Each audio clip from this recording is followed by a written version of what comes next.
So lessons learned that prevent us from starting well is it does require early detailed planning. That's an important issue. Successful performance depends on the relationship and the A&E adoption and adherence to the sequencing. So we have to meet with the A&E early. We have to make sure they understand the goals. The owner has to be on board for that, because what we're going to do is we're going to meet with the A&E, find out what they're designing, then we're going to go off and schedule it, create a reasonably detailed initial schedule. Then that information is going to go back to the A&E to dictate how they prioritize their work packages. Now, like I said, this is not unusual. For most of my life, I have included the shop drawing. I've included the submittal, approval, fabrication, whatever that whole string of activities is to get me to the point of being able to erect structural steel. So I've been doing this. The only difference is we do the whole thing and we use it to sequence how the engineer is going to turn out their work packages. I found the detailed planning is useful. I worked with a big contractor one time who had a procurement department. So he had a group of people in charge of submittals. And their complaint was that nobody ever told them when submittals were due.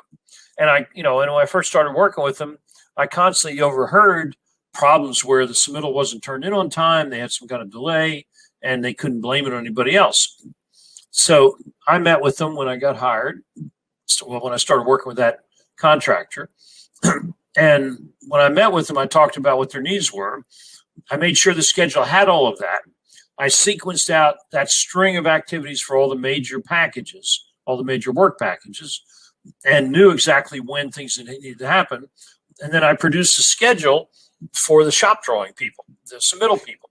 And that schedule said, we need to have this structural steel shop drawing submitted by this date.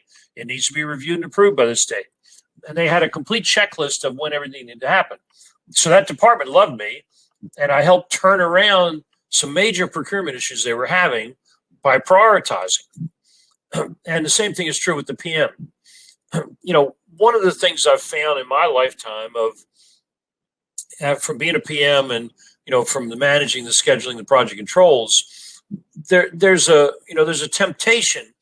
If you are the project manager, the construction manager, and you're starting to get in a bunch of shop drawings and submittals, and they stack up on your desk, and you wind up with this stack of 15 or 20 submittals, and there'll be things like structural steel shop drawings or rebar shop drawings.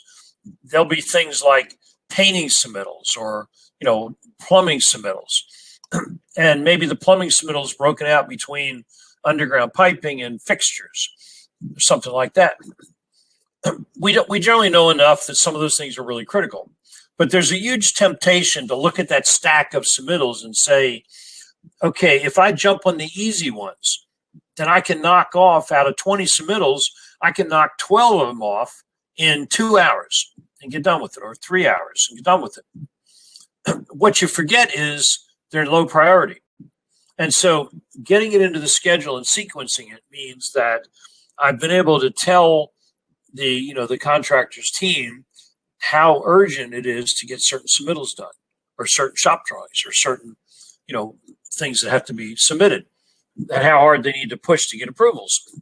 So that mentality is what puts you directly on the path towards AWP and working it backwards. The other risks for you is that careful design, scheduling, and monitoring. If that's done carefully and well, it usually bodes well for AWP.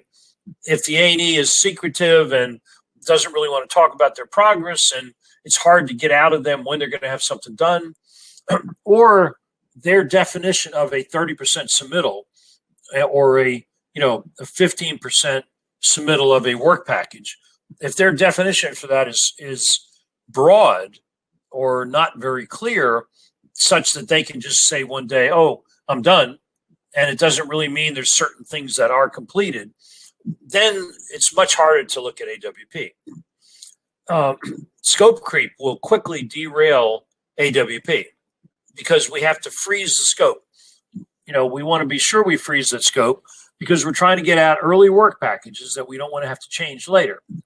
So that phase gate integrated schedule and design effort that I showed you, that's the way you control scope creep, that constant feedback.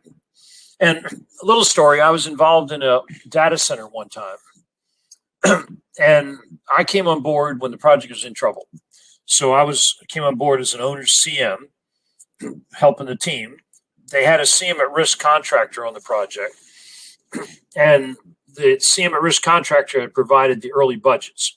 So there was an early budget in place. We were at 85% documents right when I came on board. And we were $20 million over budget on a $200 million data center. So not a big project, really.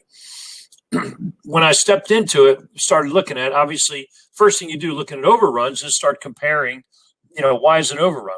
What was the original number? And I looked at the fencing. Fencing had a huge overrun of a couple $1 million. So I looked back at the preliminary budget and said, what's different? Why has the budget gone up from where it was to where you say we need it now? And the contractor said, well, the drawings have changed. And my response was, you didn't really have drawings. You provided a preliminary budget at schematics, right? You had some line drawings. You didn't have a complete set of drawings. You knew they were going to change. So it's not really accurate to say, well, it's because they changed. The point is, what were you going to provide at that preliminary stage? And they couldn't answer that. There was no basis of estimate. Nobody could tell me how they estimated it. So I took the quantity of fencing, I took the dollar value from the preliminary, divided it out, discovered that the unit costs would accommodate basically chain link fence and razor wire. So that level of security.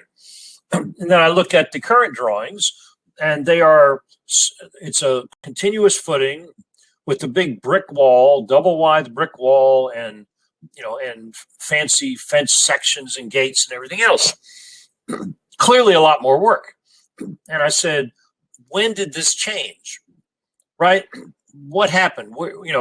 Did you do a phase gate estimate at 30% and 60%? But or did we just go from a phase gate at 15% to 85%? And I had trouble getting good answers. They had looked at the budget in between at those stages, but they didn't really stage gate it. So nobody did a formal, here's where we are and we're in trouble. And the owner was pretty upset. And, the point I made to everybody was during this conversations, when they were upset, what they said was, we want that brick. We really always wanted that brick. And so my response to that was, well, that wasn't communicated or wasn't understood by whoever budgeted this project. And so that's your first problem. The second problem was, if we'd done a better job of this phase gate approach, somewhere at 30% documents, the estimator would have seen that there were footings being designed for the fence. And that would have given them a chance to go up to the A&E and say, what is it you're providing here?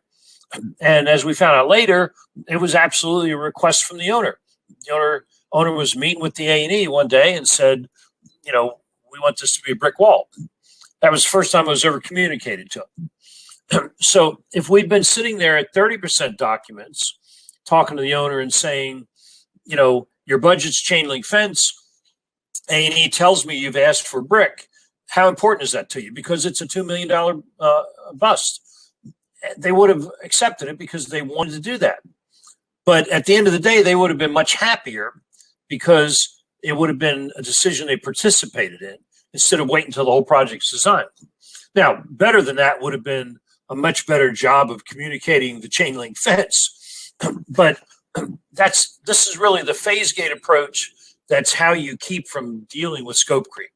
So no matter what you're doing, whether it's AWP or not, it's an important way to manage work and manage the design process. But it's absolutely vital if you're talking about AWP. And you're armed with the tools to do it with AWP because you are looking at detailed sequencing, investigation, and scheduling. So the whole planning effort. But we validate the budget of the stage gates, we validate the schedule. And then the schedule is the driver for planning and execution. And then we also have to have contract adoption at the end of the day. So if you're, looking at what are the risks, where are the areas that things might go wrong, it's hard if there's no contract in place requiring people to participate with StageGate and with the AWP process. Future keys and difficulties to embracing AWP. The first one is just resistance to change.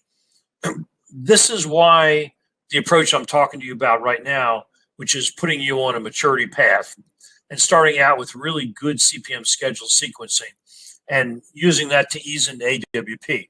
That reduces that resistance to change, because if we're already doing a good job of scheduling, with early planning, then there's not so much to resist. If we're not, if we have a project or an owner or a team that's not doing the early planning, that they look at a design build project and say, we can't plan early because of not knowing what's going on, and we're going to do a rolling wave planning.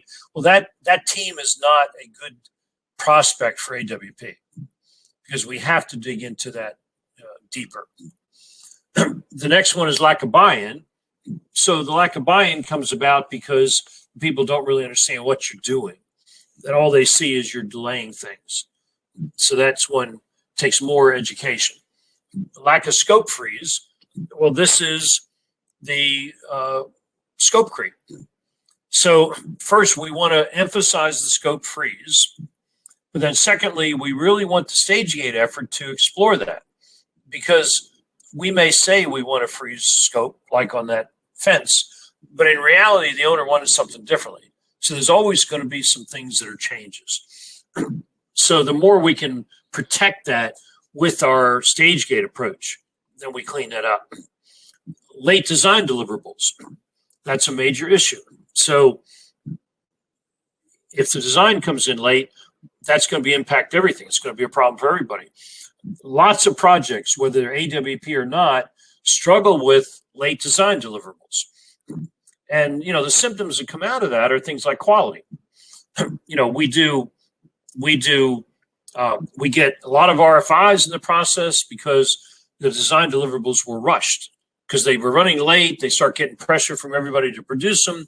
They're really at 60% documents, and the owner's saying, you owe me 85% complete. They should be done this week.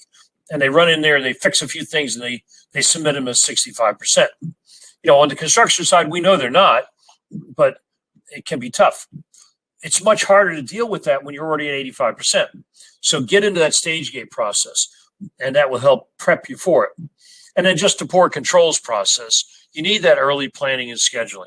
You need the budget feedback.